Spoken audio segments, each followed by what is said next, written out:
This is the story of the prodigal son, a parable told by Jesus. Imagine yourself in a first-century village in Israel.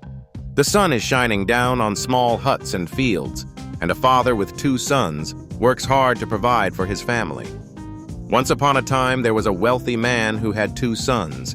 His eldest son was diligent, staying at home and attending to all the tasks necessary to keep the family farm thriving. His younger son, however, yearned for adventure and freedom. One day, the younger son approached his father with an unusual request. He said, "Father, give me my share of the inheritance now." This was unheard of and even disrespectful. Typically, an inheritance is only distributed after a parent's death. Yet this young man was essentially saying, "I can't wait for you to die. Give me my money now." His father, loving and accommodating, agreed to this audacious demand. He divided his property and gave the younger son his portion. Can you imagine what this father must have felt? The younger son, with newfound wealth, left the family home. He journeyed to a far-off land, immersing himself in a life of luxury and indulgence.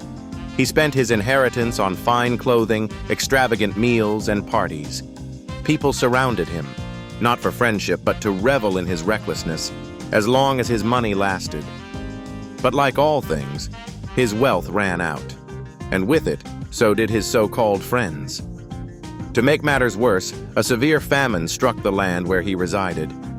Hungry and desperate, he searched for work, but found only the lowest, most degrading job he could think of: feeding pigs. For a Jewish man of those times, dealing with pigs was particularly humiliating, as they were considered unclean animals.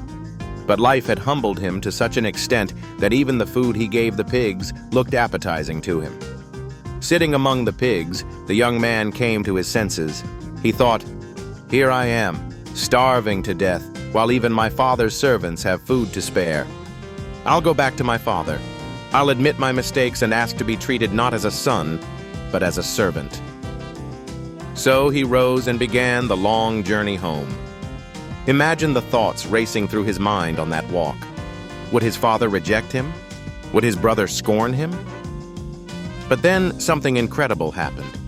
As he approached the family home, his father saw him in the distance. Now this wasn't by chance.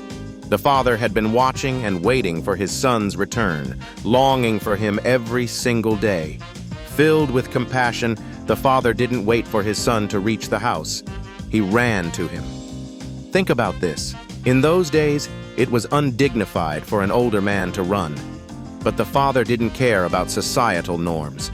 He threw his arms around his son and kissed him. The son said, "Father, I have sinned against heaven and against you. I am no longer worthy to be called your son." But the father interrupted him, shouting to his servants, "Quick, bring the best robe and put it on him. Place a ring on his finger and sandals on his feet. Bring the fattened calf and prepare a feast, for this son of mine was dead and is alive again. He was lost and is found." The entire household rejoiced, celebrating the son's return. But not everyone was happy. The older son, returning from the fields, heard the music and dancing. When he found out it was in celebration of his younger brother, he was furious. "All these years I have slaved for you," he told his father. "I've never disobeyed, and yet you've never even given me a young goat to celebrate with my friends. But for this son of yours, who wasted your wealth on wild living, you kill the fattened calf." His father responded with wisdom and tenderness. He said, "My son, you are always with me, and everything I have is yours. But we had to celebrate and be glad because this brother of yours was dead and is alive again. He was lost and is found." So what does this story teach us? It's a picture of God's love and forgiveness. The Father represents God, full of mercy and quick to welcome us back when we've strayed. The younger son is a reminder that no matter how far we wander, we can still turn back and be accepted. And the older son?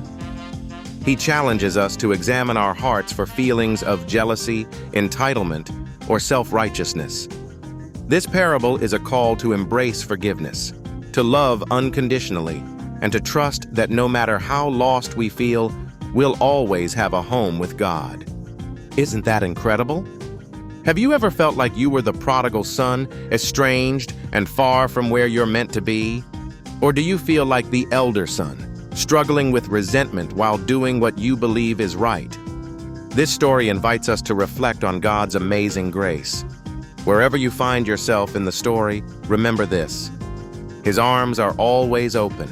This is the story of the prodigal son, a tale of forgiveness, redemption, and boundless love.